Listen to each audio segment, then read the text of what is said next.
What's going on, guys? So, this is basically just a follow-up to yesterday's memorial reflection of the late vlogger and self-entitled dating or relationship guru Kevin Samuels, so-called high-value man. I did a 2+ hour long piece on that. It was actually a cutoff from a larger video that I did as a sneak peek on my alternative channel a couple of days ago. I decided to split it up for those of you who didn't see it on my alternative channel and play my commentary and the intro news reports in the video I did yesterday, and then today the part of the video that you'll be hearing is a live stream that I did with this guy close to 4, but really about 3.5 years ago. It was the last, or one of the last, live streams that I did, not only on the Obsidian Radio live show, but it was one of the last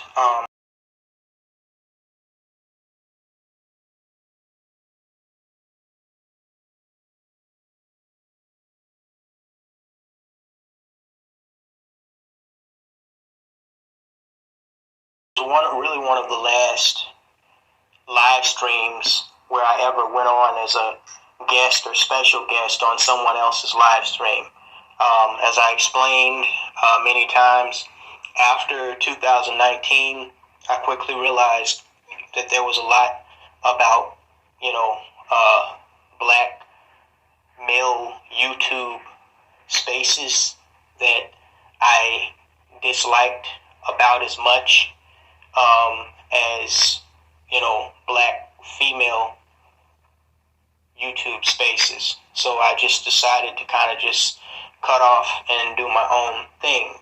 But I'd actually planned on releasing this heavily edited live stream that I special guest starred on the Obsidian Radio Live for quite some time. Just like many other things, I just got tied up, just didn't have time to go back and really edit it. Quite frankly, I didn't edit it as much as I wanted to edit it in this situation. But obviously after Kevin Samuels passed away, I just figured, well, now's the time. So I just went ahead and did it. I just decided, and the point that I was gonna make before, I think I made in the first video, but I probably would have went harder in the paint if it were not for the unfortunate circumstances that we are now all aware of. But I decided to kind of keep it soft as a result of that. So right now, the main goal of releasing the heavily edited version of what was, I think, close to a 5.5 hour live stream back on Christmas Eve 2018 was really just to set the record straight about what went down, what was said, the brief exchange that I had with this dude, Kevin Samuels, before anybody really knew him, before I really knew who he was, about a year or so before he really blew up. And it was the first and only time that I met the guy online or otherwise. And, as I said before, I think we had a good dialogue along with the other guests that were on the show. We kept it respectful, something that if you listen to a lot of these monkeys, a lot of these Getonians, that's something that is not commonly done, where people can keep it civil and keep it respectful, especially when they're in disagreement with one another. because they see, drama and arguing, fussing back and forth. Like David Carroll used to say, is, some badge of honor. That's just how these degenerates are raised. That's the environment that they come from, which is why I don't deal with them at all in real life or online. But anyway, subject for another video. So, just really wanted to set the record straight on that, and just share with you guys my moment with Mr. Kevin Samuels. Again, I'm not a fan of the guy, not fond of the guy, not starstruck, but just, in his memory, because it is sad, it is unfortunate that we lost another prominent black male at such a young age, and it's eerie how, I was meaning to discuss this with Aquasius, really eerie how he passed away around the same time that David Carroll passed away. David Carroll was 56, and I guess it's finally been confirmed because there was so much lobbing around back and forth about what Kevin Samuels' fucking age was. Nobody could get that shit straight. And so finally, I guess, we're settling on he was 57. So these two brothers, they died only a year apart and less than 6 months from each other. That's pretty wild. And I'm not going to go back over everything that I said. If you want to hear my whole opinion on the whole black men taking care of their health and, focusing on that and understanding that survival is more important than being a high-value man and all that other shit, go back and listen to yesterday or a few days ago video, okay? But before I let y'all hear this live stream, I did just want to kind of respond to some silliness. It's always some silliness with these black FeFails that I saw on Yahoo News. It's in reference to something that this failed cougar bitch. I used to like Vivica Fox. That's the sad thing, but she just went completely in the trash can, like most black FeFails. But anyway, it's in response to something that she said about Kevin Samuels. And I wanted to respond to it right quick. First, let me read the article. It says, Vivica A.Fox calls Kevin Samuels' death karma for comments about black women. The death of popular YouTuber and image consultant Kevin Samuels has garnered a mixed reaction from the public, with a number of his detractors weighing in on his passing. One celebrity who has publicly commented on Samuel's death is veteran actress Vivica A.Fox, who criticized his polarizing commentary regarding black women and deemed his death as karma for his rhetoric and actions during an appearance on the Fox Soul streaming talk show Cocktails with Coons. Cocktails with Queens. Quote, "This man was a hypocrite in my honest opinion. He really was," Fox said of Samuels. Quote, "I didn't find anything about him to be healing. He insulted African American women on a consistent basis." Y'all insult yourselves, but I'm not here for that tonight. But anyway, she continued adding, "I hope this is teaching folks a lesson about the karma that you put out, the negativity that you put out in the world, that when karma comes knocking at your door, she might not be so kind." So the fact that, that's going to be funny in a second. So the fact that he killed over real quick and was supposedly with a woman that we don't yet know the nationality, rest in peace. Says, somebody responding to what Vivica Fox said, Fox Soul, whatever the hell that's supposed to be, says, hashtag Kevin Samuels created many controversial conversations and situations around himself during his time here, and many aren't letting it go in his passing. Our queen, at Miss V. Fox, had to get a few things off her chest about him herself. And Then the article continues. News of Samuel's death first surfaced on social media last Thursday, May 5th. Samuel's 57, reportedly passed away while on a date with a woman in Atlanta, during which he began to complain about chest pains before collapsing. No official cause of death has yet been revealed. Okay, is that the end of it? Yeah, okay. So that's what this brain-dead bimbo Vivica A.Fox had to say about Kevin Samuels passing. Now, my response to that is similar to what I said right after the passing of David Carroll. You know, these whores and their pookie slaves were celebrating, you know, David Carroll's passing. I say, you know, okay, we're enemies. That's fair game. You know, I know what happens if I die before a lot of these bitches. I know what I got coming. It's fair game. Yes, you know, if they die before me, most of them got the same thing coming. You know, I don't expect, you know, and that's what I forgot to mention yesterday. I don't expect any quarter, okay, from those I deem to be my enemy any more than, you know, they should expect it from me. But my whole thing is, if you're going to speak on someone negatively in death, at least have the balls to do it when they're alive as well. Don't wait until they die and do what niggas say, can't defend themselves, and then speak on it. Okay? If you deem them to be your enemy, you don't like them, then say what you got to say while they're alive too.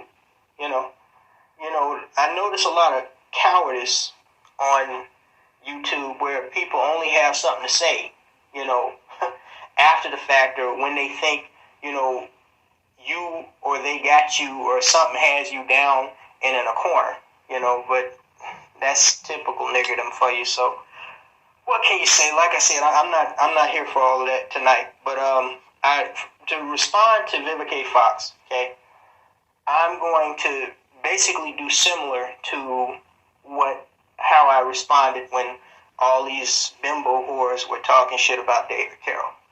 I'm not going to shame them for shitting on David Carroll anymore. I'm going to shame them for shitting on Kevin Samuels. What I am going to do is remind them that while, yes, there is a disturbing trend of black men, and the average life expectancy for us is already low as it is, but there's a disturbing trend of a lot of brothers not making it to that average life expectancy. But I am forced to remind the bimbo that I don't know if you noticed, I don't know if you looked outside your window and noticed, bimbo, but y'all are dying too. Yeah, that's right.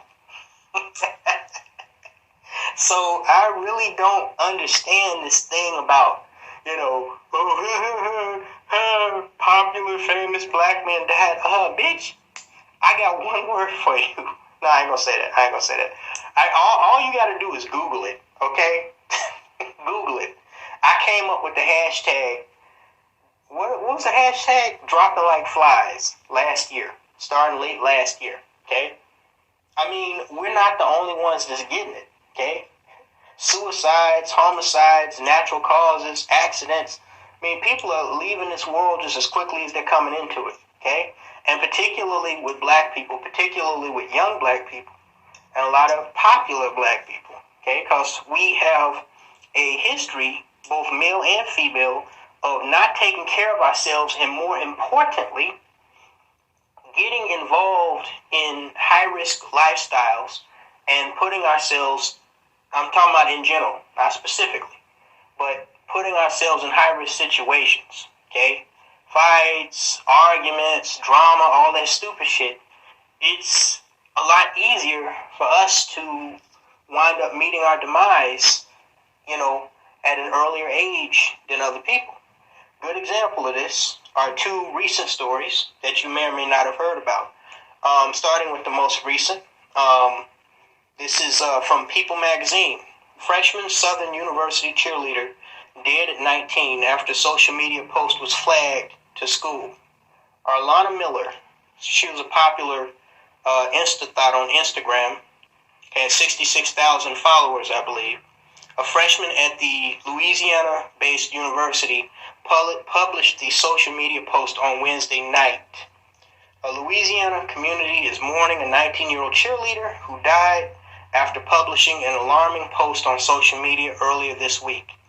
In a statement, Southern University officials said they were notified of a social media message from freshman Arlana Miller on Wednesday night. The school did not provide details about Miller's post, but said it ultimately led to the announcement of her death. Miller's cause of death has not yet been publicly released.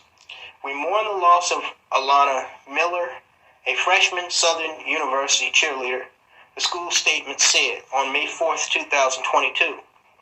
And keep in mind, this was a day before Kevin Samuels was reported to have died. On May 4th, 2022, at approximately 9 p.m., Southern University Athletic Department was notified of a social media post which ultimately led to this unfortunate announcement. May is Mental Health Awareness Month, a time to raise awareness for mental health or behavioral health issues and to help reduce the stigma so many experience, the school added. Roman Banks, the university's director of athletics, also spoke about mental health in a tweet about Miller on Thursday. It says, 21-year-old track star's family speaks out after her suicide as they launch foundation in her name. Quote, Jaguar Nation, it has been a very tough day. Please pray for our Jaguar family as we mourn the loss of Arlana Miller, he said. Quote, anyone who needs to talk, my door is always open. Please check on your loved ones as mental health is real and depression is real, gone too soon, unquote. According to the university, Miller had been working toward a degree in agriculture at the historically black college and university HBCU. Quote, Arlana made an impact on our team in a short time, said cheerleading coach Floyd Cias. Quote, she was extremely dedicated to her sport, a tremendously hard worker, and a warm and engaging young woman. She will be missed. Now, looking at this chick, the fake eyelashes, the weave, I'm not like Tommy Sotomayor. I can't keep going over the same thing 10,000 times. We've seen it all before. I was just at Portillo's restaurant the other day picking up some food. I saw it with the chick that was running the orders. We see this. This is the black female in 2022. Okay. The thing is, all this fake up on the outside. Okay. If we want to talk about Kevin Samuels and the front and the faking that he was doing on the outside, and you know how I feel about this man. We got to talk about all the faking and fronting that black females are doing. The strong, independent, most educated. They're offering themselves. Other people are offering them. It is what it is. Apparently, this chick was, and we've talked. I've been talking for the past 5 years about the underlying problem with mental health in the black community. So, it's really a wonder that this don't happen more often. Okay, but my point is, hold on. Let me hold off on my point. Okay, so this chick killed herself, apparently, according to her family, a day before Kevin Samuels died, allegedly, of a heart attack. Okay? And then, this other story is actually a story that I had been meaning for a long time to make into a community post. I just didn't get a chance to. And by the way, guys, this is not me coming back for the regular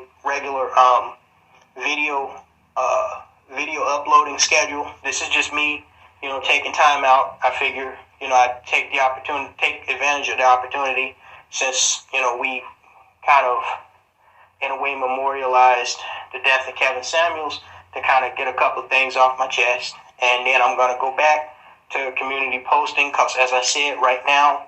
And I've been telling you all this for months. I'm just busy, and I don't have time to make videos the way I used to. But this is from the New York Post. It says, how dead Miss Alabama Sozo Bethel was tortured over her secret past. For those of you who didn't know, a lot of y'all remember Miss USA. I done forgot her name. What's that bimbo's name? I don't even remember it. But y'all remember the light bright half-breed chick, fine as hell, the one that jumped out of the apartment high-rise in Midtown Manhattan, splattered herself all over New York City street?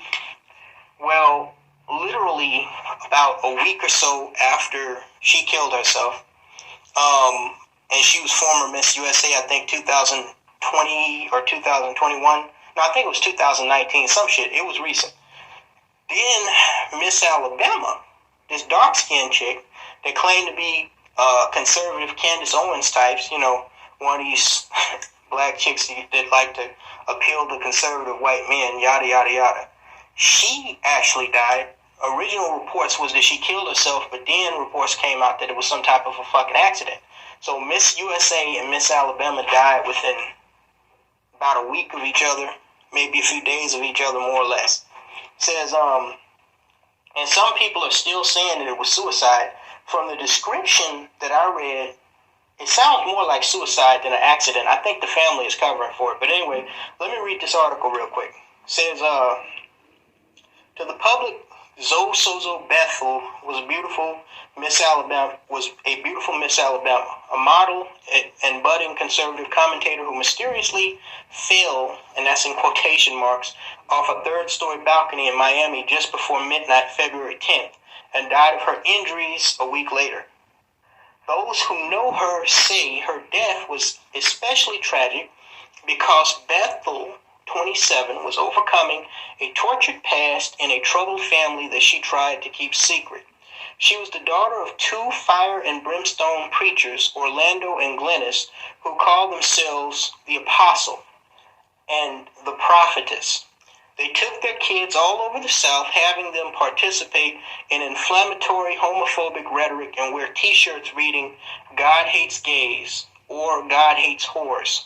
The irony. Sources said, Zoe, quote, Zoe tried to remake herself so no one would know she was the kid from Baldwin County, Alabama, who yelled, "God hates you," to people. Her sister Kezia Bethel, 26, told the Post. She was, quote, she was able to keep it a secret on a national level. No one knew who she really was unless she came back to Baldwin County. Says, tragic. Miss Zoe Bethel hid her upbringing as a child of fire and brimstone parents who had her preach hate around the South. Her sister Kezia told the Post. Her friends and family said they want more answers about her death, which Miami police first called an attempted suicide and then ruled was an accident. Bethel, 27, was with at least one of her brothers at the time. Kezia, her ex-husband, and her best friend told the Post this week that the beauty queen was definitely not suicidal, and they feel Miami police have not thoroughly investigated her death, which they think was suspicious. A Miami police spokesperson told the Post Wednesday that the case had been closed.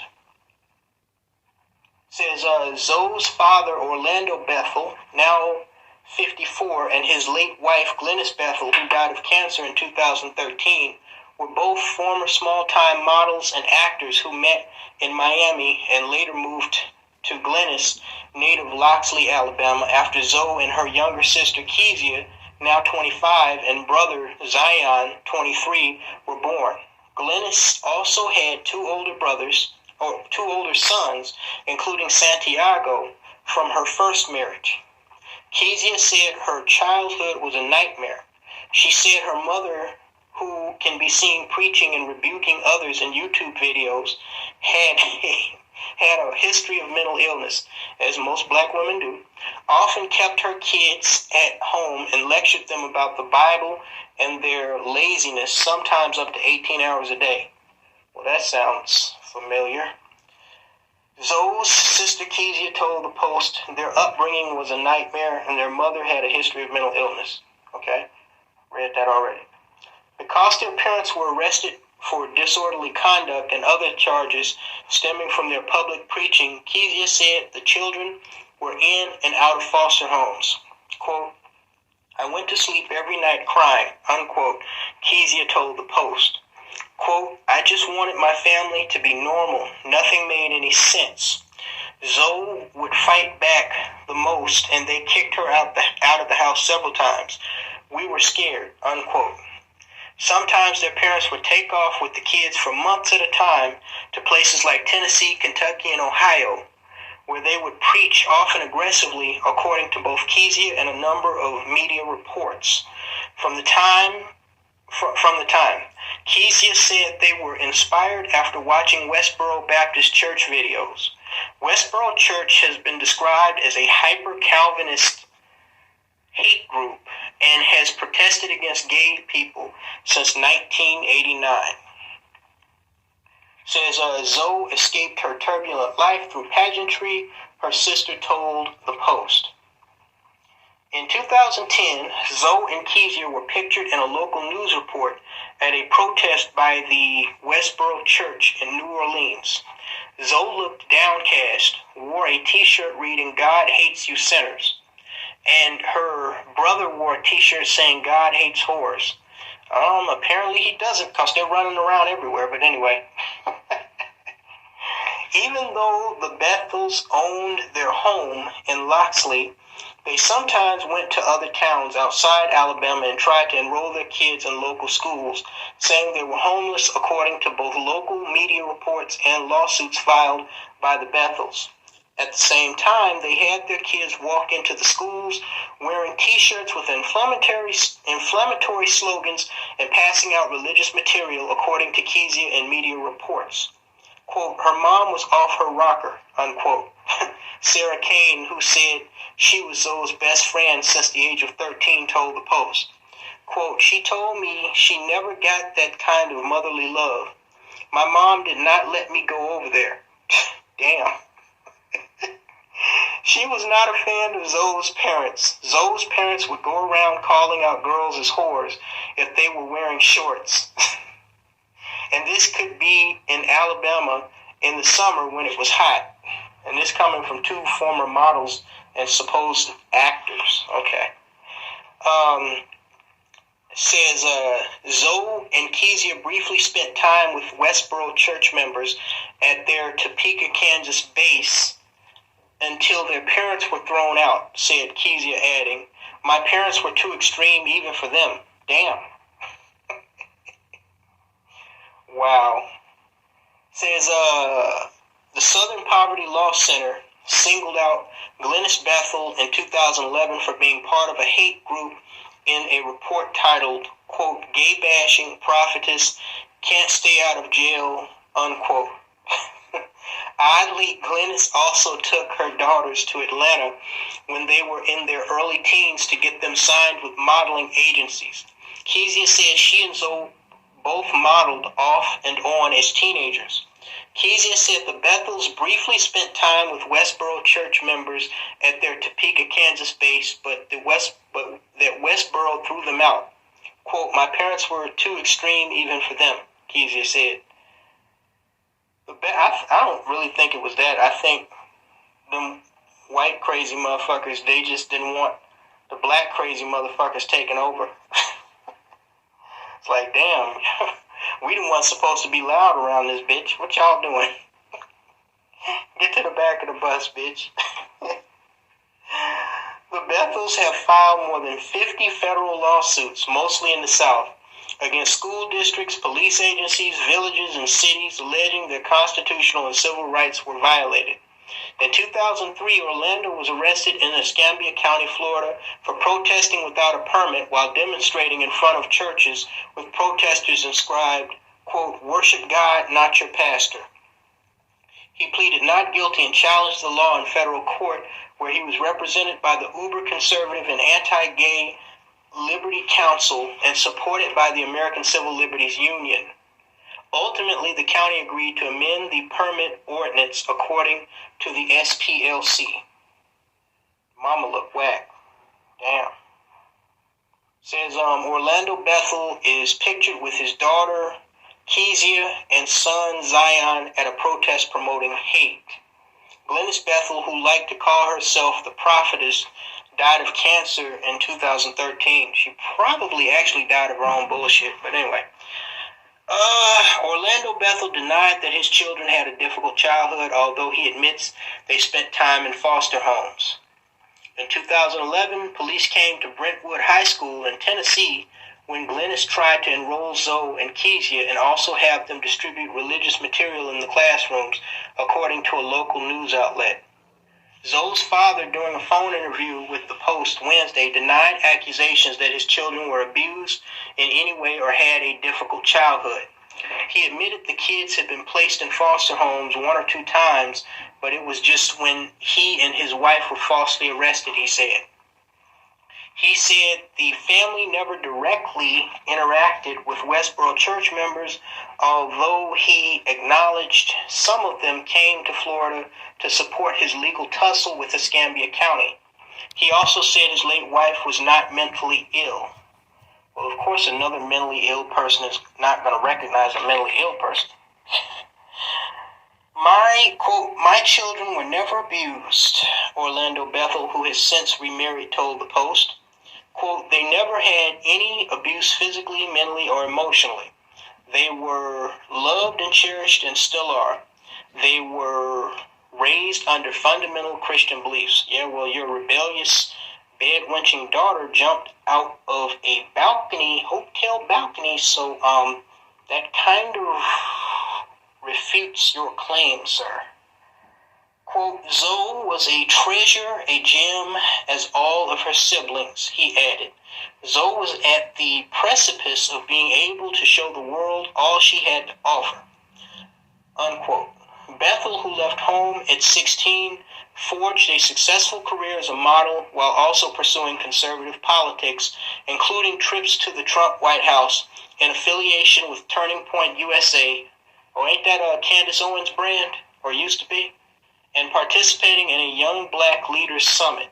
In 2018, she was fired by Ursula Weidman modeling agency in Atlanta after they got wind of her right-wing beliefs. Said the Bethel family drove around the South in this van as traveling evangelists. Quote, hey Zoe, Weidman wrote in an email to her, the team, quote, the team has been talking about your political racist connections and we have decided to release you from your contract. We are an agency based on love, acceptance, and inclusiveness, and your current public persona is not relative to our brand. Best of luck to you, unquote. Blah, blah, blah. But Bethel kept going, winning the Miss Alabama for America title in 2021 and working toward a career in show business and broadcast journalism.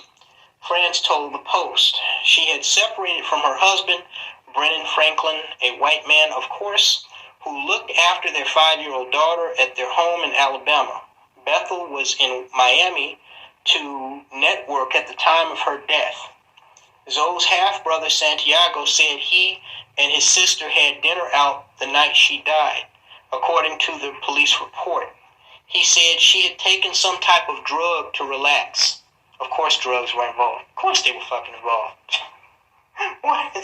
Who jumps off of a balcony by accident? Come on, man. When they got home, he said she took a shower, dressed, and went out to the hallway where she began pacing erratically. That drug she took to relax was obviously laced with something. While on the phone with her younger brother, Zion, she ran down the hallway and jumped off the balcony, the report stated. Yeah, that shit was laced with something, probably PCP. Says Bethel won Miss Alabama for America title in 2021 and was working toward a career in show business and broadcast journalism. At the time of her death, Bethel was separated from her husband, who was raising their 5-year-old daughter in Alabama, yada, yada, yada. But Kezia said Santiago and Zion told her and others in conflicting stories about Zoe's death. Kezia told the Post she does not know what happened and does not believe Zoe's death was deliberate, but may stem from turmoil within the family. Quote, I think there was some kind of dispute between them, Zoe and her brothers, but the police did not really look into it or talk to possible witnesses, Kezia said. We all have a hidden type of anger in us. It comes from a deep spot because of how we were raised, or just the environment you were raised in. We didn't have love. When that anger comes out, you cannot tell us anything. We are extreme. There's nothing that can pull us back from it. No one around can say, calm down. We are truly Glennis children. When reached by the post, Santiago praised his sister. Says, quote, she was the pinnacle of her potential, Zoe's half-brother Santiago told the Post of his sibling. He has launched a GoFundMe to help with the family's loss. Says, quote, she loved her life, she loved her daughter, she was a pinnacle of her potential, he said. He also launched a GoFundMe, yeah, we read that, asking for $500,000. I'm sorry. That bro was not worth no $500,000. Come on, y'all. What y'all gonna do with $500,000? Bury her in gold and dirt? Come on, man. Get the fuck. Let me shut up and keep reading this article. In donations to cover Zoe's hospital expenses and to help support her daughter. But Santiago hung up when asked about the circumstances surrounding Zoe's death. Zion Bethel could not be reached. Orlando, who still lives in Alabama, said he will be holding a press conference when the family has a memorial service for Zoe. He said no date has yet been set and Zoe's body remains in Miami. Kezia said she's afraid of her father and only went public because she wants people to know the truth about her sister's death and for people to know who Zoe truly was. Quote, she wanted to make something of herself, Kezia said. We didn't have the kind of parents who said, what do you want to be when you grow up? We had to figure it out on our own. I wanted to bury everything that happened and forget it, but because of what happened to Zoe, I can't, unquote. So basically, Miss Alabama she came from a fucked up childhood, had a fucked up background, and her head was fucked up. She took some drugs that fucked her up worse, and what happened. So Miss Alabama died I think a week or a couple of weeks after Miss USA offed herself. It sounds like to me she was thinking about suicide and the drugs just probably kind of pushed her over the edge, literally. But again, the only reason I wasted time reading that long-ass article, and again, this originally was supposed to be a community post. The point is, all these silly bitches like Vivica, A.Fox talking about, what happened to Dave. I said the same thing when David Carroll died. I said, should we laugh at, or should we celebrate the death of Lawrence Smith Fields?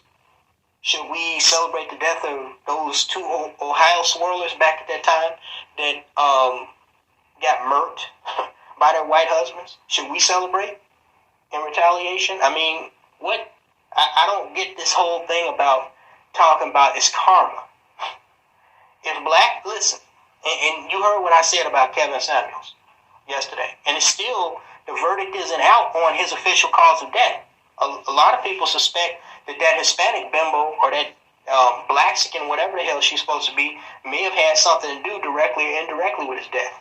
I didn't really have a lot of time to look at it because I've been so busy running around doing shit, but somebody was claiming that he had been on a live stream and he was arguing with some chick in the background like hours before his death, and they think that was the bimbo that he was last seen with. Maybe her calling 911 was to cover up for something. I don't know. These guys, they turn their backs to these bitches. Like I said, if you trust a broad that you just met at a club to be in your bed when the sun comes up, especially after you done pissed her off, that's you. I can't do it. I can't do it. Hashtag dog culture for life. But anyway, so if we're going to say that black men are dying because of not only their poor choices, but because of their rhetoric against the black FeFail or the FeFail in general or society in general, then we can say the same thing about these silly ass bitches because they dropping like flies too. Okay? So anyway, that's my point. If they're gonna celebrate that, how would it look if we celebrated, the death of Sozo Bethel or that other, what was her name, Marlana Williams or whatever her fucking name was. Don't know, don't care. The one that, the cheerleader that offed herself after the Instagram post. So you see, it's just, this so-called gender war is just, it's just a bunch of silly ass bullshit with people that really don't have anything else better to do in their lives. It is what it is. So anyway, I'm gonna get on off here, let you guys listen to the live stream.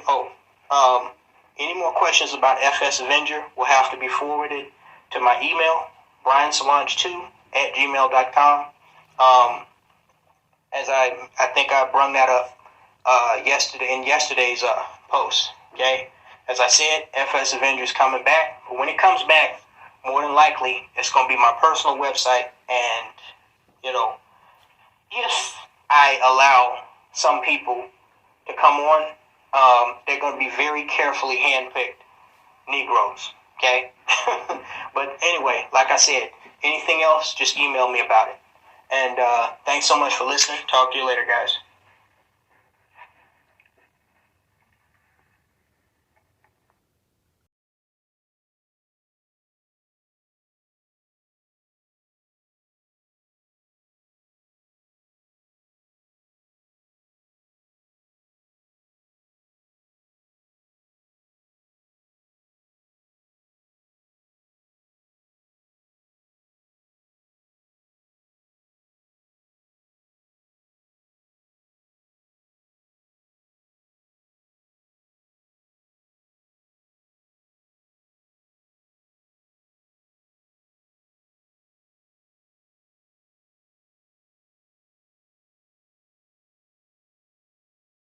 Human aspect of interacting with your audience. Yeah. What's going on, folks? There's a lot of things. I knew this was going to bring out Kevin Samuels, the image guy. I knew it was coming. Yeah. So, all right, Kevin, you've heard everything. Well, I just got on about even 20 minutes ago. Oh, okay. So you heard enough to get the gist of what's going on here. So I would love to get your take on what you've heard so far. So you got the floor. Okay, let me ask you this. Did you? I just dropped a must read on my Patreon page about updates to my channel and changes. Yeah, I saw it, but I didn't get a chance to sit down and read it. I'm going to do that over the Christmas holiday tomorrow. Well, I told you I had a consulting company come in and white glove my business. Yeah. And, the numbers are back. And how many people here are familiar with Glendon Cameron? I've heard of him. Okay, he cut off his disruptive mail channel. He stopped it cold turkey because, and I quote, Red Pill and MGTOW are toxic to the brand. The Southern Poverty Law Center has deemed MGTOW to be a hate group. When I got my numbers back, my growth on my channel has slowed to about 20% of what it should be. Why is that? Again, Red Pill and MGTOW are toxic to the brand. YouTube has something they have restrictive mode. There are all kinds of things that go on behind the scenes that as content creators you need to be aware of. When your channel becomes associated with other channels, it's like one bad apple spoiling a whole bunch by your subscriber list, by what you watch, and by the people who speak, because the AI is actually reading all the words. So long and short of it is we ran the numbers and said, look here, Kevin, you're an image consultant and you don't talk about religion or politics. But when you talk about Red Pill, MGTOW, say some of these keywords, this is what it's doing to your channel across platforms. And you can see the dip. And then we also run the actual numbers based on the amount of money you make plus the amount of input. And then also you look at the other side of it, the amount of negative comments you get, the amount of shit you get. It's not from women, it's from men. Glendon Cameron did a beautiful breakdown of why he was ending the disruptive male channel. And he said pretty much here, to keep continually going back and uncovering, he's evolved past these things. He's still Red Pill. He still understands where he's coming from, but the audience, I'll give exactly what he said. Red Pill. This is Glendon. You want to look at the video? It's called Go look at the video. It's 22 minutes long. Why he ended his disruptive male channel. But Red Pill MGTOW is a scarcity mindset in the sense that it does not. If you want to just sit down and be a guy sitting in your apartment doing your own thing, that's cool. But that really doesn't push guys to be anything any better. Now, I agree with about 90% of the things he said, and I will say this. One of the things I can see that definitely does suffer, and as someone who, before I even knew about a manosphere, I had 10,000 subscribers. I got 10,000 subscribers in 6 months. It's taken me almost 2 years to get over 20,000. There is a definite corresponding effect. So yes, when Obsidian, you're talking about making changes, a big part of the changes have to be looking at the data the way it is and understanding where the pattern is growing. All the people in the chat room, I'm going to say all the people in the chat room, for as many eyeballs as you get, we've talked about this before.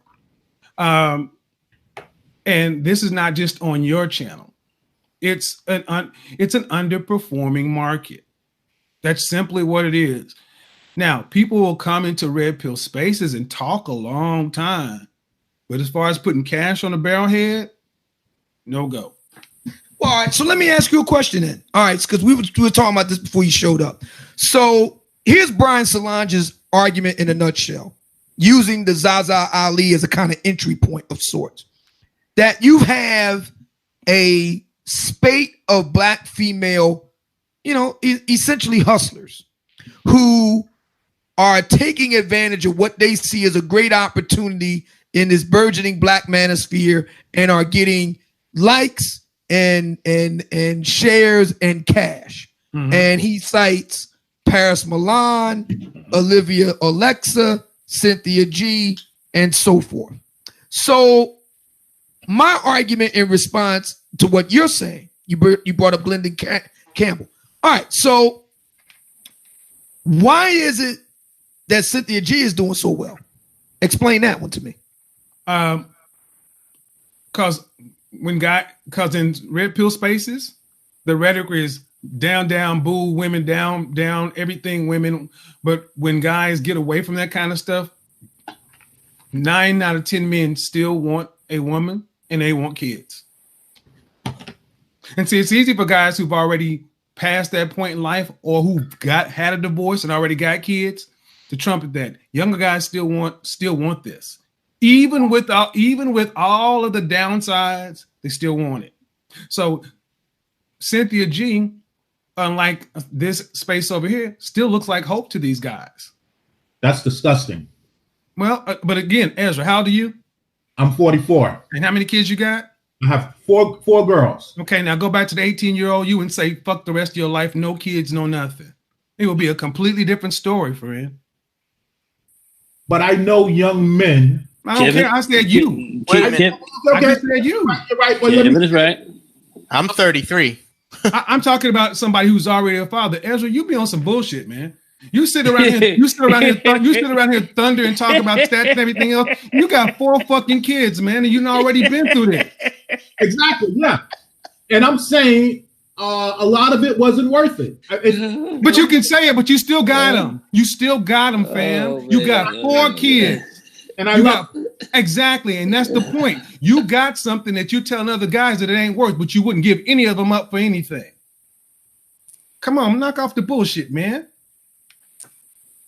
This is what I'm saying. Here's the thing, guys. My daughters, but I'm saying I would not want to go through what I went through again. But here's the thing, though. But it's like this. It's like to a dude who's been born blind and to a guy who lost his sight. You can say, yeah, it wasn't worth it, but you're also talking to guys who are sitting there trying to balance between these two. And I'm telling you, I get the emails saying, look, fam, I'm red pill, I'm dipped, I'm dying, and everything else. But look here, man, I got to be real. I want a child. I want a son. I understand that. Can I just say one thing in defense of Ezra? And I want to say there's a lot of things that Ezra says that I don't exactly agree with, but I will say that I have to agree with him on this. And I'm 10 years younger than him. I'm 33 years old. I've never had kids. And given, I still could have kids in a family right now if I wanted to. But given what I have experienced with the modern day feminist culture with women online and off, I don't want kids. I don't want a girlfriend. I don't want a wife. I don't want to deal with these females at all. I'm still physically and sexually attracted to them, yes. But going after them for the sake of what we're talking about in this context, I just don't want to deal with it anymore. It's easy. It's easier to say that and here's the thing. I understand where you're coming from. I do. But it is easier to say that at 33. When you get up around 63 and you got more life behind you than ahead of you, you may look at things differently. And that's what I'm telling you. Obsidian is a confirmed bachelor. He made his choice early on. And I will say that's roughly 3, maybe 5 out of every 100 guys. The other guys are just understand what you're saying from a logic standpoint. And when I say marriage, you guys know what I think about the state-sponsored marriage and all that stuff. But private marriage, because here's the thing, men are problem solvers. There are men who are still saying, well, how do you end up getting something different? Because throwing your hand, here's the thing. There's so many guys who are saying throwing in the towel, which a lot of this sounds to guys like throwing in the towel, is not the answer for them. And I got stacks of emails for this stuff. And here's the thing. Let me finish this other side of it. It becomes, it's almost like after you become red pill and after you understand female nature, male nature, what is life for? What's the purpose? That's where a lot of guys are stuck. And that's why red pill and MGTOW, just by the numbers, it's toxic to a brand because there is no hope. Mm-hmm. There's nothing to market to. There's nothing to sell. What are you really telling guys? Get up and work your ass off and come home and sit and talk to other men about life. Right. I think that's one of the problems I've always had with MGTOW is that a lot of these guys are talking about since I'm going to leave the slave plantation, I'm just going to give it up. There's so much as a young man that you can do with your life. Exactly. A young man. You don't have to have a family, but you don't have to have a family to feel like you succeeded in life. There are other things. Exactly. Well, it's not now. I won't say that it's for everybody. Now that's another thing. I agree, Sam. But there are other things you can do. You can still build. You don't have to build for a woman. You can build for yourself. Mm-hmm. You know what? All right, let me jump in here and say this. Let me fulfilling our goal. Let me jump in here and say this. There is evidence to support what Kevin is saying, independent of YouTube. This came down about a couple years ago. It's relatively recent. An NPR poll that was taken among black men and black women. Almost half of black men wanted to be married or failing that in a relationship versus about 25% of black women. Okay. So that is in Kevin's favor. The problem I'm having with what Kevin is saying relating to Glendon Campbell and bringing it all back to me is, okay, Kevin, so if black men deem red pill / MGTOW as toxic for the reasons that you mentioned, why are they going to someone toxic in Cynthia G? Well, I will say this now. I want to make the distinction. It's not black men saying red pill is toxic. I'm saying red pill and MGTOW is toxic to a brand. So this is global. It can be from Sandman to Darius MGTOW. Okay. And I'm just talking about, and like it or not, because we're on other platforms, YouTube restricts your growth and all these things. You know what happens. Right. Patreon, you are one decision in Patreon for them saying, you know what? Southern Poverty Law Centers say this is a hate group and you're associated with it, so we shut you down. And you understand that. So the answer to the question of why are guys going over to a Cynthia G, dude, I think the answer is far more complex than red pill. There's a lot of simpery still left in men. They want approval and justification. They want validation because they want I'm not like those guys, sis. Go ahead. No, I'm sorry. This poses a very interesting question, what we're talking about right now, that I want to ask both you, Obsidian, and all of your panel members, since we have more people on here. And we talked about successful versus unsuccessful parts of the red pill and MGTOW movement.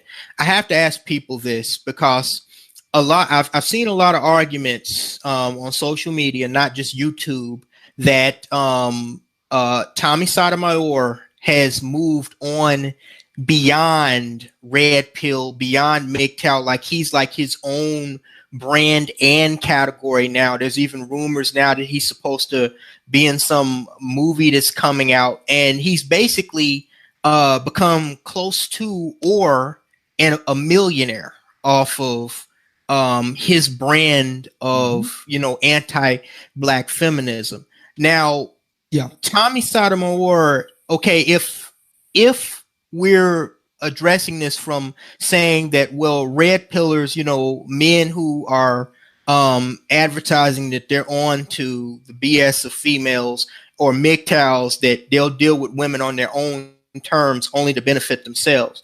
If that is not a winning brand, and I'm not saying that it is, okay? I personally, I do my thing. I don't care whether I financially benefited off of it or not. This is how I feel passionately.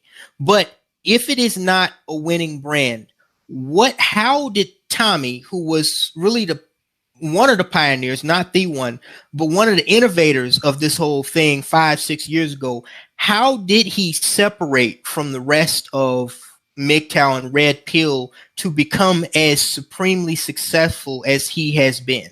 Well, he was never MGTOW to begin with. There you go. How many times do you hear Tommy say MGTOW, manosphere? Yeah, he was never there. Well, he hit similar talking points. He's but he's never bought into the MGTOW. I haven't. Right. I haven't bought into the MGTOW label. See, the question, and Brian, basically, I think what you're getting to is one of the questions the consulting firm asked me. And one of the things Linda Cameron actually touched on, he's like, you're past that point, and you are fully. I call it being Neo. You understand the machine world and you understand Zion, and you can function in both. Now, Tommy I think everybody knows where Tommy stands on feminism and everything else, but it's those things that he doesn't have those things tied to his brand. And that's all I'm saying is red pill, MGTOW, that kind of stuff is tied to your brand. Well, you know what? I'm sorry, Kev, but Tommy does not have black nationalism tied to his brand. Right. That I can agree with that. Yeah.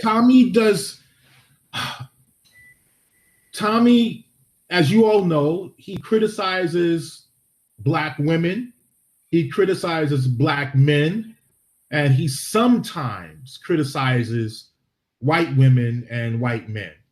So Tommy kind of crossed over, but at the same time, he knows not to cross, those whites that are contributing to his cause, that are contributing to his platform. Well, but Tommy also will tell you that he's on tour right now, and the majority of his supporters are black women. Because if we're going to just talk about the business of it, I paid over $7,000 to have consultants tell me exactly what she just said. You're running until black male media becomes a thing, until you have a black male YouTube, which in our lifetime, will we have it? I don't know. But as it stands right now, 51% of the population is women and black. And here's the thing. I just said it. Black men, even though they understand what you're saying, so many of them still want women. So here is probably the wrong place to say it, because Nagone, you say this is a red pill what? And bitch up in here. So maybe behind closed doors, we may want to have a bigger this discussion, because there are things that content creators and business owners have to look at. At least. I don't say you have to make changes, but you have to look at, because that. Go ahead. No, I'm sorry. Please, because continue what you were saying. Because a major part of critical thinking is being able to accept new information and act accordingly. Okay, Kevin. So based on what you're saying, man, you better get up out of here, son. This is hurting you. Well, see the thing. Well, can I? Well, hold on, but Nagone, you're right. But see, but look at what ABL does. He goes over to O'Shea's channel and does what he does, but it goes back over to his platform. I have to look at what I'm doing, and you can still do what you do, but it's like, where are you doing it?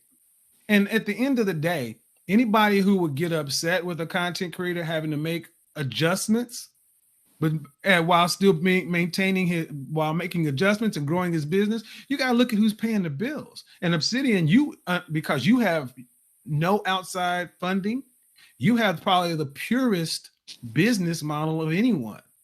You can honestly look and see where all your money's coming from, and basically look and say, this is a cross section. I need 10 times more of these guys from the money standpoint, not the views, not all, 10 times more of these guys. Obsidian, do you get heavily into your analytics? Yeah. Okay. I look at my female viewership, and it is, well, let me just wrap it this way. In that 400 some odd people that are watching you, there are several women watching. Yeah, it's a low percentage, but yeah, I get your point. And here's the thing, and Tommy has women who watch him because they want to fuck him. They like, and also here's the thing, it's not like what you're saying or Tommy's saying, even though they may not like the delivery, they can't really argue with the truth of it. So maybe we have part of this off camera, because as a business owner, they asked me the question, how can you say what you need to say, do what you need to do, and actually increase and grow your brand? Because he's like, you gotta separate what you want, Kevin, personally, than what you want professionally and from a business. If not, you're letting your emotions run. You have to make a business decision. Now, for me, as an image consultant, my brand was never red pill or MGTOW. That's just something I believe. Now, believe me, I'm not going to change. I'm not going to go blue pill and start simping either. Not going to say that. But how can I make the content that needs to be made and get guys to be the best version of themselves and end up growing the business? It was painful. I'll tell you from my standpoint, with all the data, I'm sitting here still crunching it, and I'm shocked to see some of these numbers. Mm-hmm. Can I ask you, brother, why do you think that YouTube is scared to touch Tommy? And what I mean by that is, during that whole Simone 56 hit list last year, I don't know if people remember it, they took some of Tommy's bigger channels down, and but he got his channel back. They actually gave it back to him. What do you think is going on in the background? Is it money, or what is it? Definitely. Let me ask you a question. Does he super chat? Yeah. He super chats, right? Yeah, and he gets, it's money. It's okay. So that's it. There we go. Next. Well, first of all, and here's the thing: once you get over 50,000 subscribers, you actually get a part-time employee working on your account. Once you get over 100,000, you get that silver play button. Your emails get answered within 24 hours. Tommy, there are levels in YouTube. There's YouTube preferred. Once you get over 1 million viewers, million people, you go into partnership with YouTube and get preferred ad rates. Tommy has had over 1 million subscribers collected. That's number one. That's true, Kevin, because that's what happened with PewDiePie as well. They tried to knock him down on that anti-Jewish comment, and then they brought him back. These guys super chat, and that 30%, I always call it politics. I call that political money, because at the end of the day, That's what you greasing the palms. They want that's real life. That's how shit works. Community guidelines is just a bunch of bullshit. Community guidelines is only for the smaller people. People, right. And it comes down, once again, like my old man used to always say, it comes down to following the money. Right. Do you have any idea how many thousands of times a day Tommy's videos get flagged? So I know community guidelines is a bunch of bullshit. Like you guys said, that's for the smaller. It's for small guys. It's for small guys. And it's not bullshit. It's for small guys. And then once you develop, a profile like Tommy has, you don't want that guy on the outside banging at you. You want him. They gotta slap him around every now and then just to make his dislikers and detractors feel like it amounts or something. But you ask yourself a question. As the CEO of YouTube, would you want Tommy making you money, or would you want him off the platform making somebody else money? Right. Your platform making you money. Exactly. Right. It's about the money. And now, this is the reason why I say I'm a different, I'm a lot much more different animal than definitely than Tommy. And for that matter, even Derek, O'Shea, because number one, I have zero desire. I heard you, Nicole. Huh? I said I heard Nicole. She said she wanted to say something, but I'll let her get in a minute. See, I never wanted to be on YouTube just to post up. YouTube was just part of a bigger strategy for me. It was a stepping stone. That's all it is. That's the reason why right now, if you've noticed, I've been pulling back from YouTube. If anything, my goal, as you see in that picture, I'm sitting on a throne there. My goal is to have my own castle, Fortress Obsidian. Everything is completely in-house. Mm-hmm. Everything. Like to the point where I don't even need YouTube.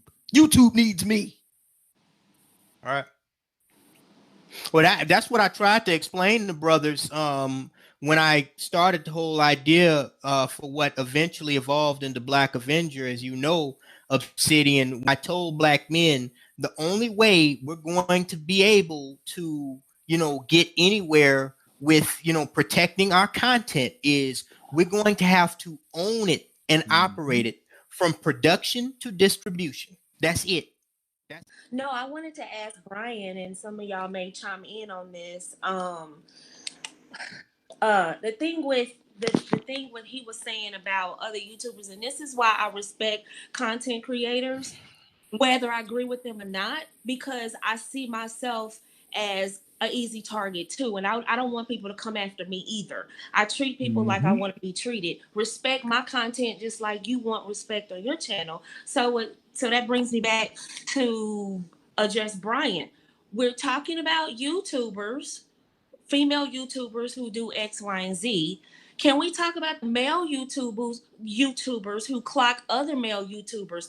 For example, since y'all introduced Tommy into the conversation, what about True Freeman, who spent an entire year stalking Tommy and took down? He was a big part of Tommy coming down. Yeah, I know about that. Not females, but a black man. So can you speak to the black men who attack other YouTubers? Because that's easy. That's really easy. That's big man syndrome. Well, shoot, let's talk about the other black men who play black male YouTubers like Brother Polite. I'm not, I actually fell out with Tommy because of, the fact that he has sex with some of the same hair-hatted hooligans that he talks about. So I didn't think he was genuine. But, even Brother Polite, and I don't know if this is answering your question directly, but this dude, a former drug dealer and pimp, he's selling all this pro-black Hotep, Pan-African anti-police bullshit. And as soon as he gets on the come up, he leaves New York City. All those dumb lowbrow Negroes were supporting this dude, propped him up, made him at least 100,000 and he went on the other side of the country to Hollywood, California, got him a little mini struggle mansion, and now he's, posing with white, models, and I don't have no problem with, any race of woman, but this dude is supposed to be strictly pro-black. Just say Polite Right. And Brother Polite, he's posing with some white model, and he has the blatant audacity to put her in a Pan-African dashiki.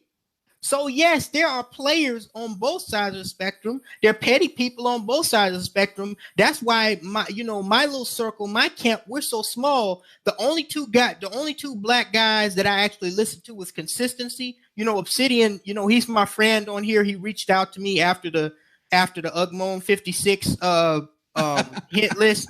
But the only two guys I actually, fuck with consistently on here are Aquazi, aka the brother of Logic and Common Sense, even though he hasn't produced content as much as he used to, and David Carroll, because we seem to be like, those guys, they seem to be the only two that, from what I've heard, that really, really align with how I feel, and they never deviate from that. These other people, they seem like, they're, like Brother Polite, he's the black male Olivia Alexa minus the looks. You know what I'm saying? Or it's not just him. There's a bunch. I don't even think Brother Polite is still on YouTube anymore. He got what he wanted. He made his play and he ran. And there are other black males like that out there. So I'm not saying that, everybody is alive. One thing I've actually come to learn, because me and O'Shea almost got into it a few days ago, because I made a video asking a question about him that he didn't like. A lot of black people on here in the so-called black manosphere, not every black male content creator that claims to be a red pillar or a MGTOW or anti-feminist or within the black manosphere is the same. Okay. There are a lot of people, they have differing perspectives, they have different goals, they have different agendas, and you can't align yourself with everybody, I'm glad you said that, because let's just go right into it. Yeah. Brian made a video with regard to O'Shea Duke Jackson. Asked him, what's the deal with ODJ? Is he a for real red pillar, such and so forth? So they kind of, my understanding is that word got back to O'Shea, he got upset about it and so forth. So let me just say this. When was this? This is recently. This is within the last week or so. Yeah, last week. Yeah. Yeah. So here's the deal. O'Shea is not a true believer, if by true believer it's meant he gonna go hard in the paint on these broads no matter what. O'Shea is a businessman first and foremost. That's not a crime. That's not wrong. I think what he's doing with the Negro Manosphere is a good thing. I think that's good. But he ain't no true believer in the sense that he just gonna go hard in the paint no matter what. Now, comparing that to me, everybody knows what I'm about. So I'm going to do what I'm going to do no matter what. That's just how I am. That's just how I am to the core. It just so happens that I've been blessed to be able to make a nice living doing it. Let me answer. Let me go ahead and chime in on something Nicole said. You asked why people don't jump in on like Tommy's trolls. And I'm going to tell you why I think it's because Tommy, for whatever reason, he doesn't collaborate with anybody.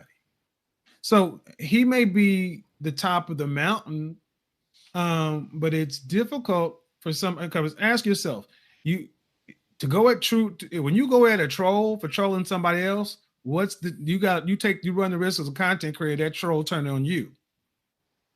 Like it or not, but that's a very real possibility. No, I was just addressing Brian because we were talking about female YouTubers who are frauds, and we introduced Tommy and people attacking YouTubers and clocking each other's money, and I'm like, okay, we talking about males supporting Cynthia. Well, what about the black men who support black men who have established a platform? I mean, I steal some of Tommy's methods because they work. The brother is brilliant. They want to say I don't knock these content creators. ABL, Advice Show, which I'm not the biggest fan of, but ABL and Tommy, I watch. Well, learning how to make content is always a smart thing for a content creator. Right. And I think the next level for the quote unquote manosphere is we've had a loose affiliation, from what I understand, right before the big flagging thing was supposed to happen. and then everyone kind of went to their own corners. There were beefs back and forth. And now what I see is all that's kind of settled, and it's like man first. There is strength in numbers, and there is strength in the black side of YouTube is always going to be weakest if we don't learn how to work together. This is where all of the segments on any social media works. And when you try to do this lone wolf, I'm a by myself, look, you just can only grow so far, and you make an easy target. That's true. That is absolutely true. So, like yourself, you've affiliated with Men in the Manosphere, so you bought cover. I pretty much did because I knew I thought, and that's smart. I know black women, and I know that they're gonna come from my head, but I know that if I'm surrounded by black men, they're not gonna come at me. Well, you got black men that like you don't even know them. But see, the thing is, here's the thing, that is a smart business move. See, this is one thing black people got to stop doing. We got to stop penalizing black people for making pragmatic business moves. The first thing we want to say is, "Oh, you sold out." No, black men can never adapt, evolve, and grow. They want Obsidian. This he was saying shit 5 years ago, and if he says, you know what? I like to watch the Redskins. They have no, nigga, you're an Eagles fan, and they want to tear everything. No. If you go ahead. Oh, I'm sorry. Go ahead, brother. I'm sorry. I'm just saying black men need to be able to, like David Carroll said, we need to be able to sell our damn hot dogs. That hot dog video, and to be able to control our own economy, we need to be able to do what any other smart business person can do. That is an exceptionally small. I mean, I would say put it around 3%. The men who are legitimately bachelor-minded from youth. It's almost like saying being a truly alpha male. I mean, by definition, there's one CEO, one president. We had 45 presidents and a couple of hundred years. Most guys go through this phase, whether you simp, then you end up, simp, and then you may come red pill, or we go through you on track, and then around your mid 20s to your early 30s, you fall off track. Then you get your shit back. It is start, stop for most guys. And that is the way it's been throughout history. The problem in the last 50 to 70 years is that no fathers to actually help keep the men on path. Men are having to. Go ahead. I'm sorry. No, I was going to say, I do have to somewhat agree with what you're saying, because I tell my audience all the time that I'm not ashamed of it, because I'm very confident in the person that I am now. Because to answer your question from earlier, when you said, well, I might be different 63, anything's liable to happen, but I feel like I have figured out the true purpose of life, and so I'm very confident in who and what I've become. So I have no problem with telling my audience all the time that yes, I used to be a simp. I used to be a pitiful simp. Yes, there was a time when I did want a wife and kids. I can remember, getting in screaming arguments with my parents when they were telling me, oh, she's not the right girl. And I was like, I need to get married. I'm running out of time. And this was when I was approaching 30 years old until I realized the nature of these females. And that's when I really turned, but I think, a lot of guys, like Obsidian said, and, of course, we take him at his word that he was always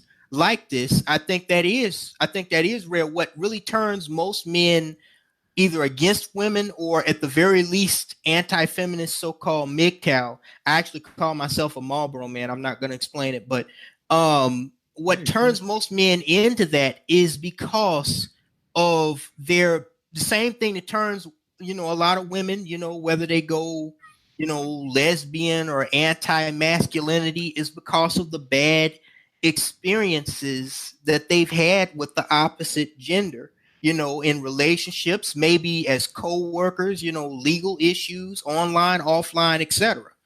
So I agree, that is somewhat of a rarity.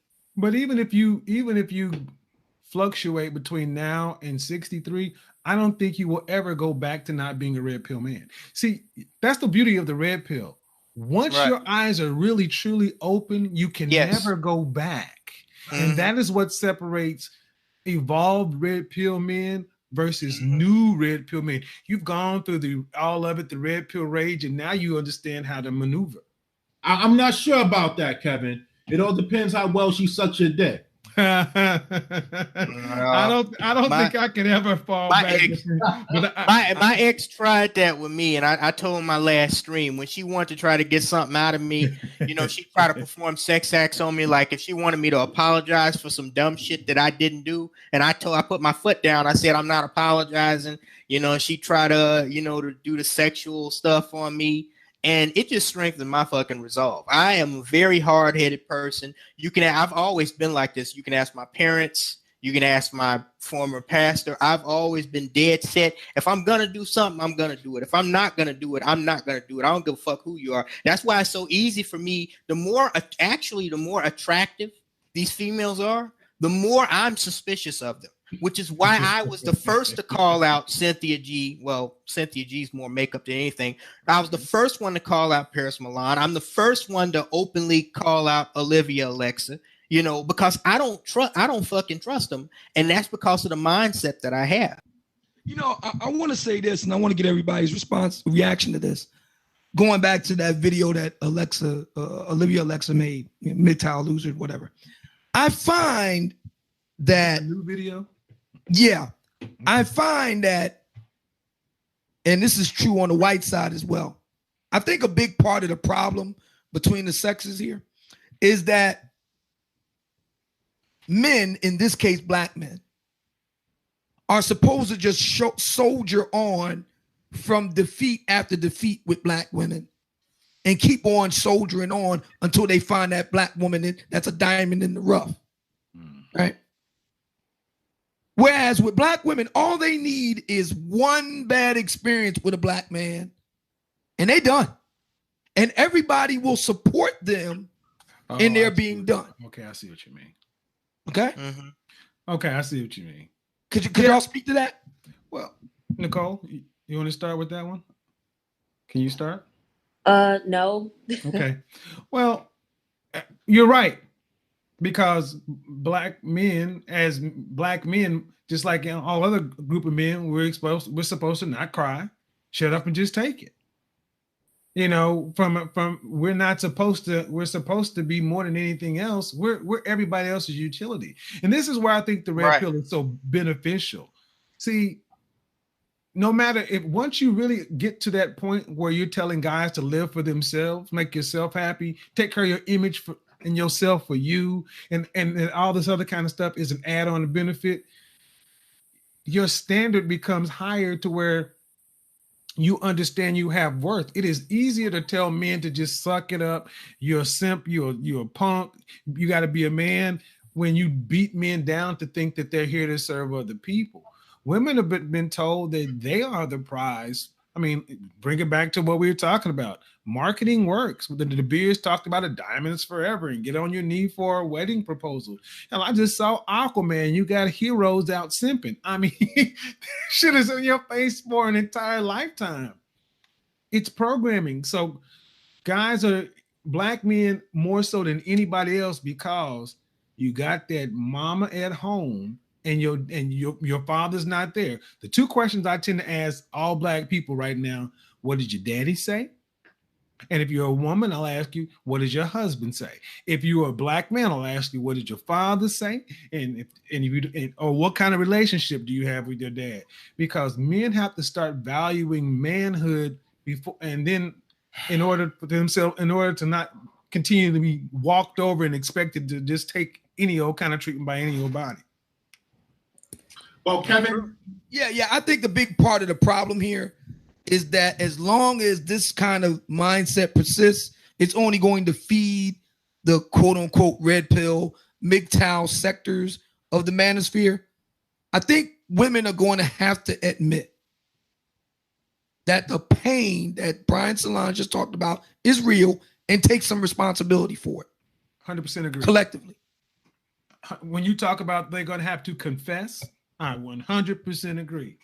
100%. Because confession is good for the soul, number one. Number two, men need to know that you understand where they're at least are hearing where they're coming from. And if you really are truly feminine, if you really are truly are trying to get with a guy, what men really are asking for is inconsequentially small to what we're giving. Well, Exactly. well, here's the other thing with that. So talking about fair exchange. So earlier, Kevin, I want to get your response on this. So earlier, we were talking about Cynthia G, Paris Milan, Olivia, Alexa, etc. My argument is these ladies can't level up. They can't. For whatever reason, and it's not because of a physical thing, because all three are attractive to varying degrees, right? They're not busted broads here.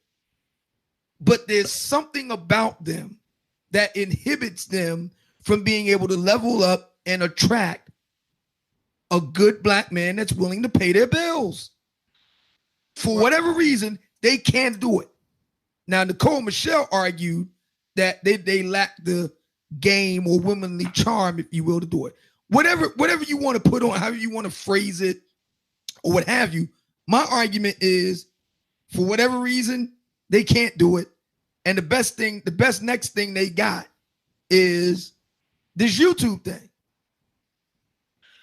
Your response. Well, the reality is this: if you are an 8 or better as a woman, especially a black woman, and you are still single by 30, you have passed over at least 3 suitable men.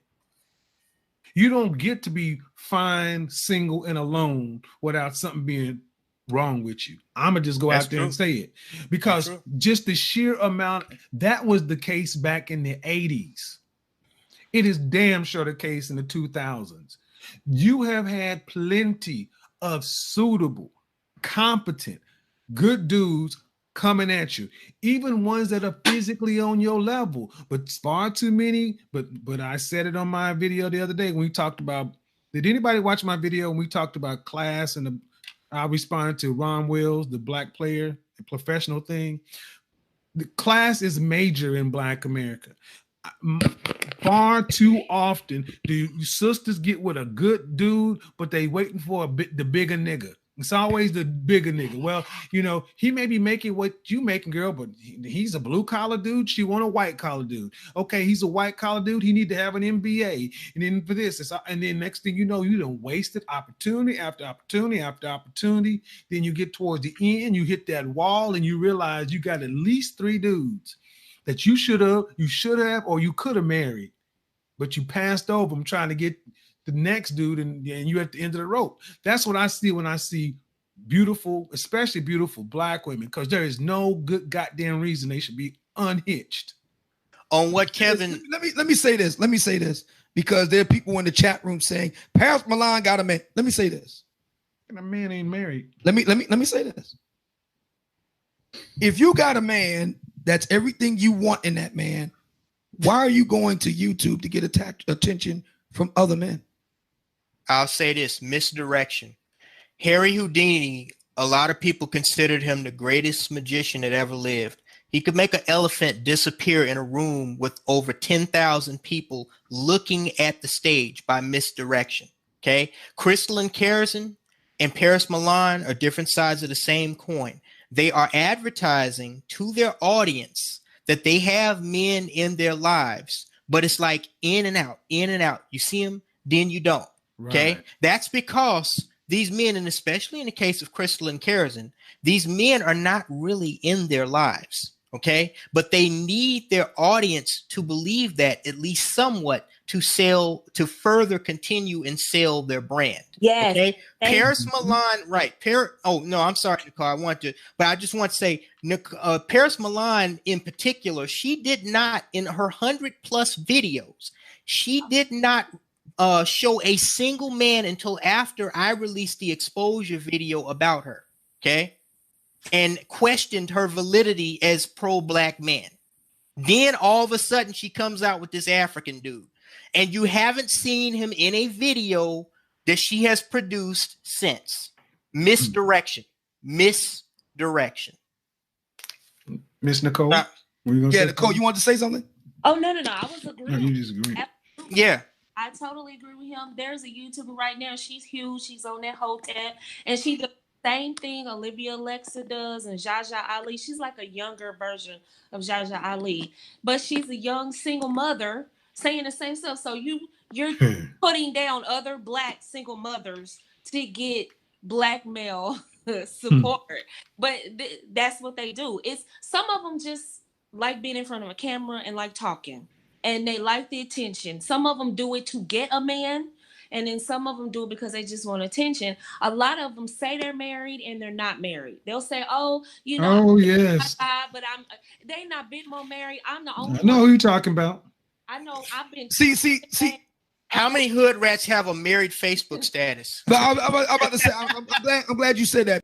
So for me, I mean, this is the whole thing with the Cynthia G piece. And when I said, what are you doing about mass incarceration? Absolutely nothing. Mm-hmm. Why? Because I ain't been to jail, and none of the Black men I know never been to jail. What are you doing about child support? Absolutely nothing. You know why? I ain't got no baby mamas like that, and none of the Black men I do, they don't have that either. And on it goes. My question, I want to turn it around back on Cynthia G. What have you done to get a good, competent Black man like me? The answer is nothing. And I'm going to tell you the reason why. Because you're a bitch. And competent Black men don't tolerate bitches. I just want to co-sign what you just said, Obsidian, right quick, but I also want to co-sign something that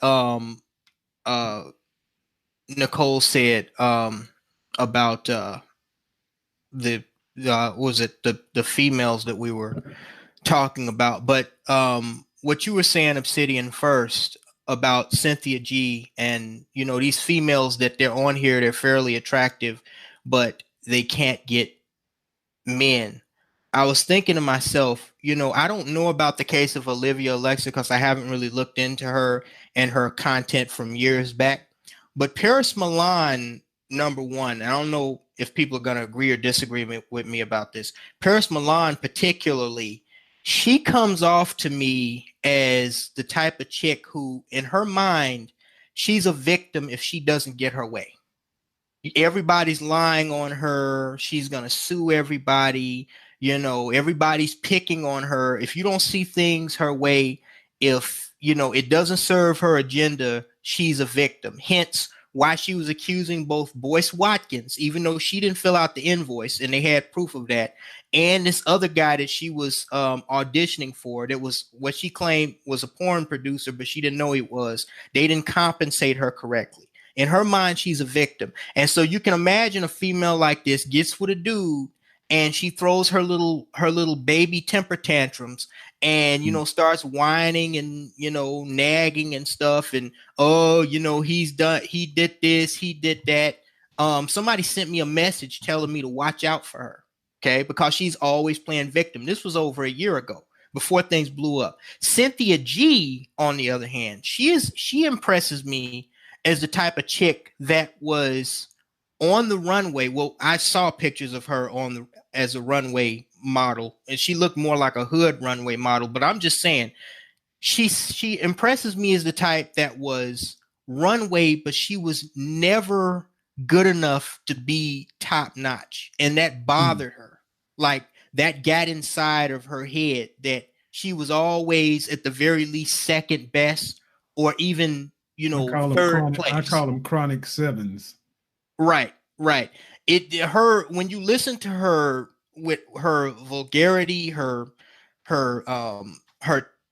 bitterness, her the toxicity that she speaks with, it seems like she is bitter about her insecurities. The fact that she did her best when she was younger, because I saw pictures of her when she was younger in her college years. Outside of all of that makeup, she was actually a relatively attractive woman. I think she might be like part Somalian or something. That's just kind of how it came off to me. But nonetheless, she comes off to me as a person that she felt like she was never good enough. She could never get top prize. And that's what's pissing her off. She could never get top prize with white men. She can never get top prize with black men. And that's what's pissing her off. Well, let me just say this. Nicole Michelle talks about this often, that there are a lot of women who are having to come to the realization that they've been lied to by feminism. Yep. They've been lied to, and they've been told they could have it all. Especially when you're that chronic 7, when you ain't the 8, 9, or 10, but you're better than the 4s, 5s, and 6s. That the chronic 7 tends to hold on the longest because the 8, 9s, and 10s tend to get wifed up or moved on. So basically they are the adjustable 8, 9, or 10 because they're better than the 1 through 6s. So they really push past their window when they really should have been hanging on to somebody around college, right outside of college, right around 23 to 25. No, they got rid of them because they was getting a little bit more attention because now the VIP is open. Now they getting to the head of the line because the 8s, 9s, and 10s are out with other dudes. So now they getting all the new attention. And it's the first time they've been close, but now they're getting the star treatment. And instead of just enjoying it for a season or two, they tried to run it for 10 years and they looking up and they fucking passed the wall. And that's like, well, damn, what do you do? Well, you can't be up there and now you've missed over here. It's a bad position to be in. I mean, honestly, just think about it, guys. We don't have a fertility window. We don't have a window between 13 and 35. We can keep on having kids until we die damn near. We can mess up, start. I just got this article that I'm going to do a video on talking about in your 30s, broke, lonely, and lied to by feminism. Yep, in the New York Magazine. I've already read it. Yep, I'm recording. I saw you on the air and I was like, let me jump on here, but I'm recording a video and I'm gonna talk about it. Man, I know it's difficult but if you can just imagine, put yourself in that spot as a chick that you ain't got the job you want, you ain't living Sex in the City, you living with a fucking cat, right, and a bunch of goddamn bills. Right. Cynthia G is not the type that's going to settle for no Pookie and Ray Ray type Negro. Okay. No, hang on. Wait a minute. Wait, let me finish.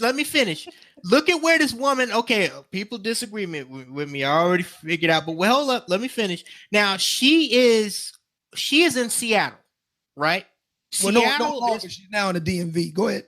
Okay. But she was in Seattle. Okay. This woman is approaching say her late 30s, okay? 34. And 34. Wow, she's that young? Look older to me. It's that makeup. But anyway, okay, so she was in Seattle at one time, which is a mostly white city, but even the black population, most of these people are going to be, successful, degrees, houses, stuff like that. Okay. So she's out here, Cynthia G. If you look at her former pictures, when she was trying the whole runway model industry, she was trying to compete with all the other females at her age in her prime. Okay.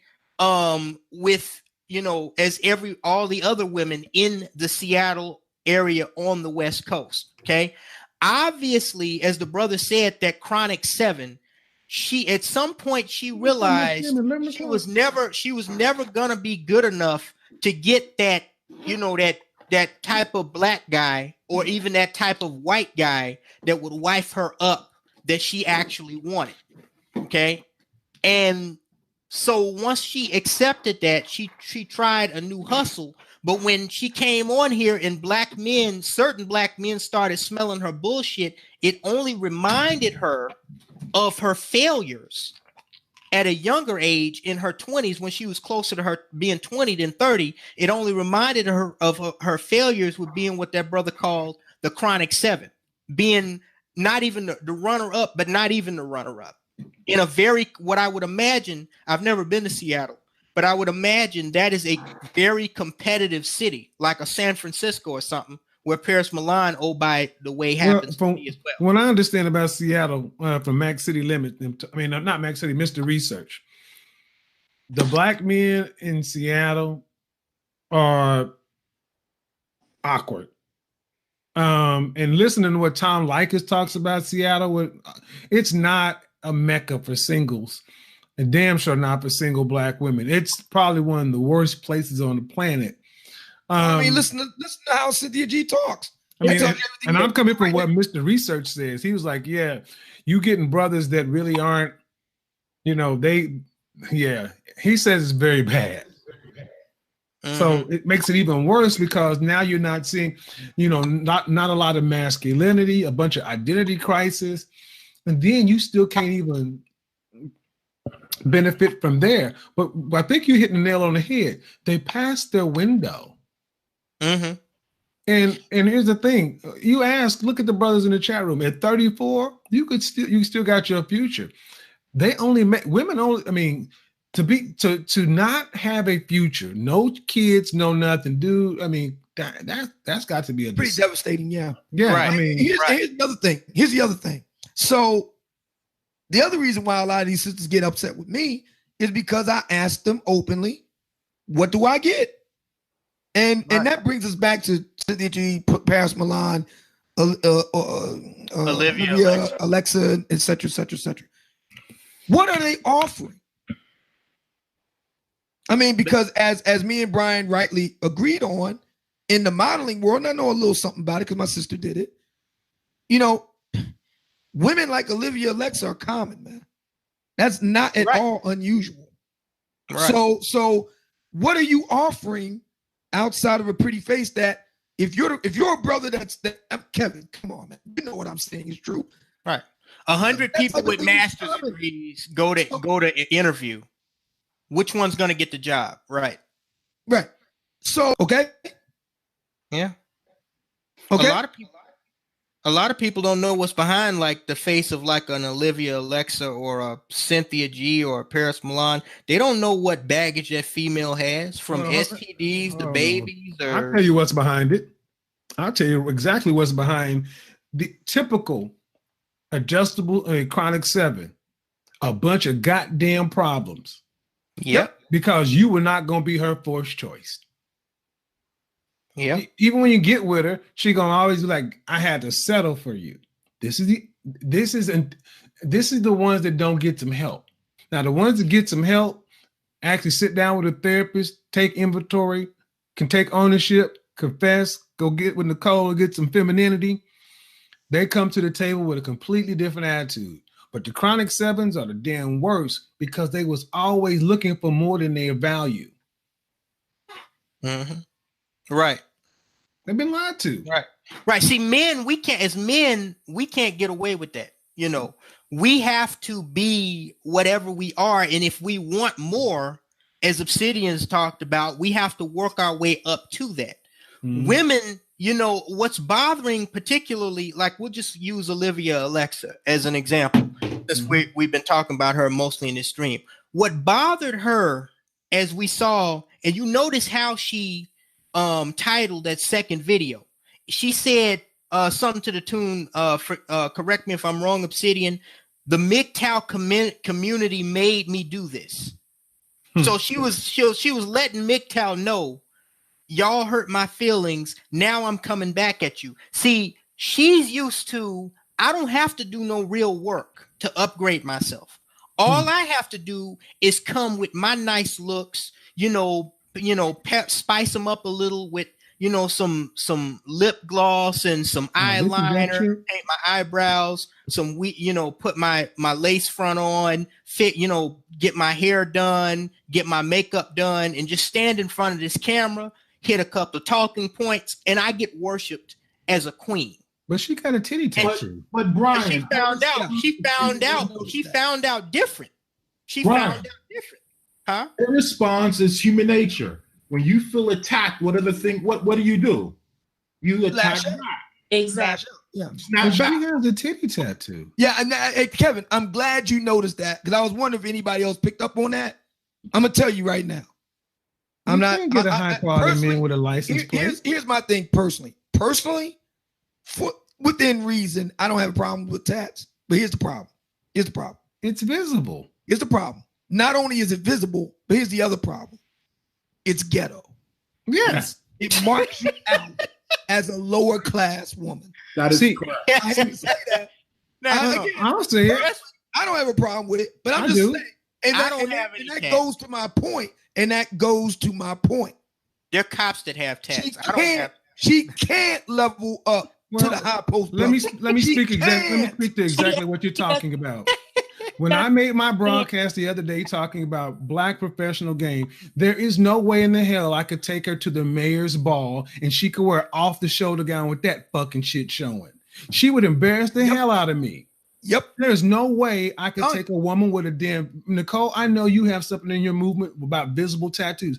This is a non-starter with the kind of men she thinks she deserves. Done. The only guy she's going to get is the quote unquote. Personally, as a blue collar guy and a guy that just likes beautiful art and stuff, and there can be tats that it can be definitely works of art. I ain't got no problem with it personally, but I ain't the guy she gunning for. She's gunning for. She's okay. That shit right there, again, is a multiple non-starter because you look up. Okay, she's a fair complected woman. She looks like she's past her prime. I'm just saying, with all the makeup on. I noticed that too. I see a few wrinkles she trying to hide myself. So yeah, she had an extended window, and based on what I've seen, she would have been at least an 8, probably a 9 back in the day.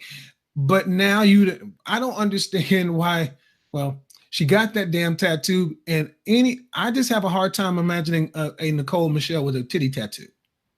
That is a sign of class. Anything else, basically, you trying to be down with the street with that shit, and if that's the case, then you need to keep it on that level. Up until now, Black women have been having basically what I refer to as a non-versation, basically a monologue. They just go there and just go into the public square through their advocates and their surrogates and whatnot, and they just basically just have their say with no talk back. But that thing's done changed. Yeah. See, social media. The democratization of tech has changed all of that now. Exactly. Now you got brothers like me able to say what I want, when I want, how I want, and Black women really can't do anything about it. Nope. They have to actually engage the argument now. They have to. Now we're having a real conversation. See, the very fact that Olivia Alexa came back less than a week after she made the first MGTOW video is proof of my point. The very fact that she did that proves that the Black manosphere has arrived. Yep. Like I said, if she was a stripper, she went to a strip club, she would be appealing to almost 100% of men who wanted to see her like that, plus taking her clothes off. If she went to a club, she would be appealing to about, say, 90-95%, almost 100% of men who like to see fine-ass females, no questions asked about their background, their history, if they got kids, nothing. Just something that he could potentially stick his dick in. But since she's on social media, okay, she has to contend with both the men that want to see just a pretty face, hit talking points that they want to hear, and men to say, no, give me something more than that. As the brother said in her comment section, he said, I've seen this before. I've seen this trick before. I did the Black Queen thing before. I need to see something else. Save yourself, brothers, because we've seen this trick before. Same thing that I say. She has to contend with those men too. See, so now it's raptor claws. They're white raptor claws too. Oh Lord, right. So it's not as easy as these females think it is going to be to just come on YouTube and in the Black sector of YouTube and just hit, put on some makeup, or as I call it, fake up, and a lace front wig, get their hair done, and look all sexy. You saw in her first video when she thought she was cute. And she's attractive, but as the brother said, I see a few wrinkles. I was gonna bring that up earlier. I noticed a few wrinkles that she's trying to hide, but she thought she was cute. You saw how she was, moving her hair to kind of wave her hair, moving her head. She thought she was cute. Yeah. But when she realized that shit wasn't gonna work on the majority of the target audience that she was targeting, okay, then she got mad.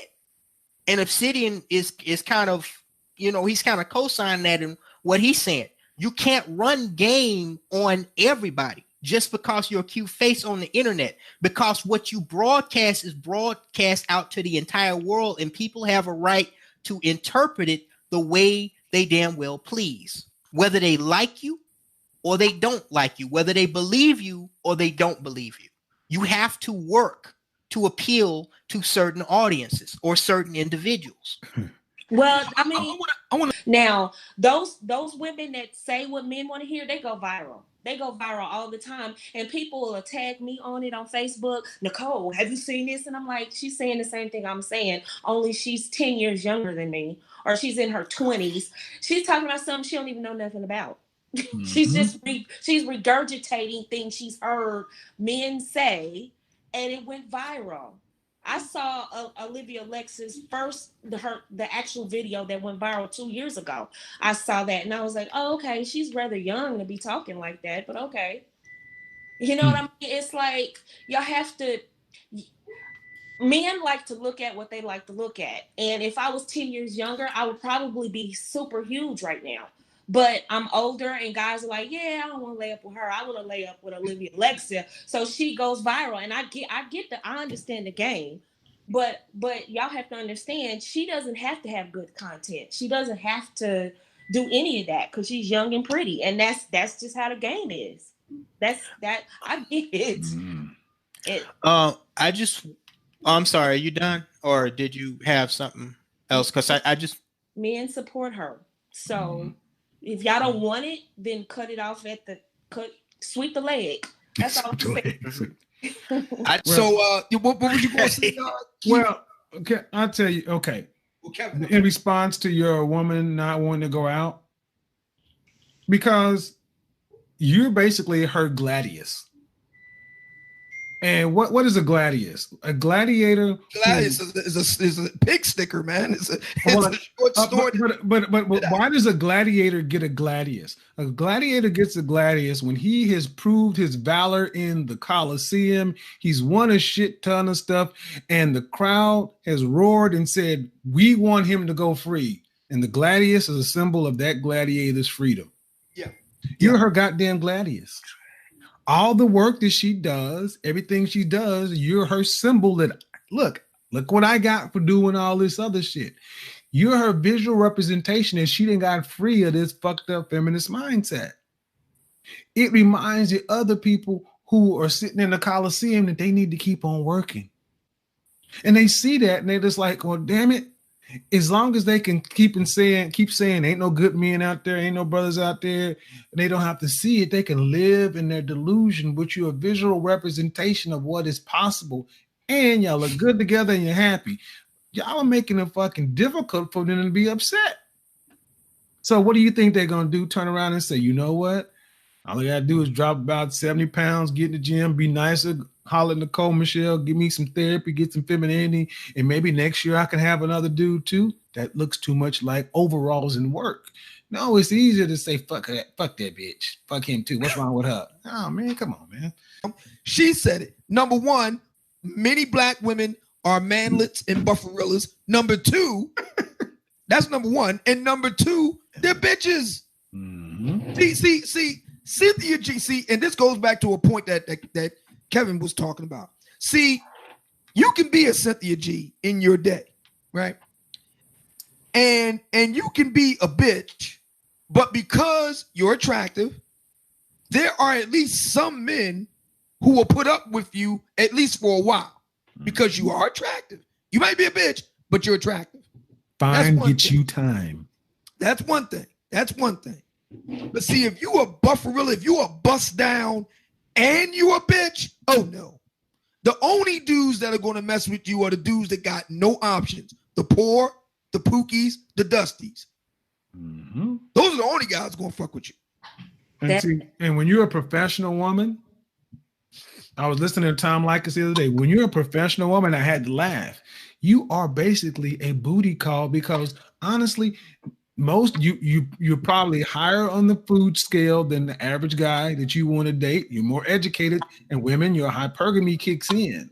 So if you're working 50, 60, 70-hour weeks, that means you're not at home waiting on me when I get home. It's basically 10 o'clock at night. Hey, what you doing? I'm going to slide by there. You slide by here. We do what we do. We're going on about our business. There are a bunch of, the term was almost like alpha widows, chicks that dated a bunch of, was a chick for a bunch of alpha males, and that's all she fucks is alpha males and the masters of the universe. Got a lot of sisters who are like alpha widows who were good to go in their 20s, but they have over time they have let the pounds pack on, and life didn't beat them down, and those are really the worst ones to. Well, here's another part of that you guys are missing, and I explained this to the folks on my page, and they were here, and I said the more degrees you have, the more successful a woman is, the smaller her dating pool gets. And they went for my head, and I said, hold up, there's logic behind it. Okay, so say for instance, I'm a paralegal, so if I exercise hypergamy, I wanted the attorneys in my office. But if I'm an attorney, y'all, guess what I want? I want the partner. I want bigger than me. But let's start doing round numbers. When you're dealing with black women, you got to break the numbers. I said, do the number. Look at your job. What position do you hold? Now, how many black men? No. Just how many men, period? Because this applies straight across the board, not just black women. I said, this applies for white women, too. That's why they mad.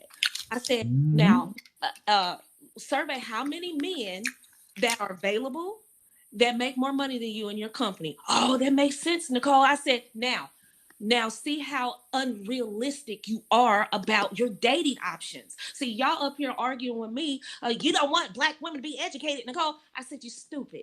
I'm trying to help you get married. I'm trying to help you get what you want. Just get a man. You stupid. I'm trying to tell you, you sitting up here with your lace front half to the side talking about, these men ain't good enough. And I said, I did another post, and you be proud of me. I said, some of y'all gonna have to date ugly men. Some of y'all gonna have to date nerds. Some of y'all gonna have to date older. I ain't dating no ugly man. And then I click on her profile, and I'm like, really, sis? I'm looking at her profile. I'm like, really, sis?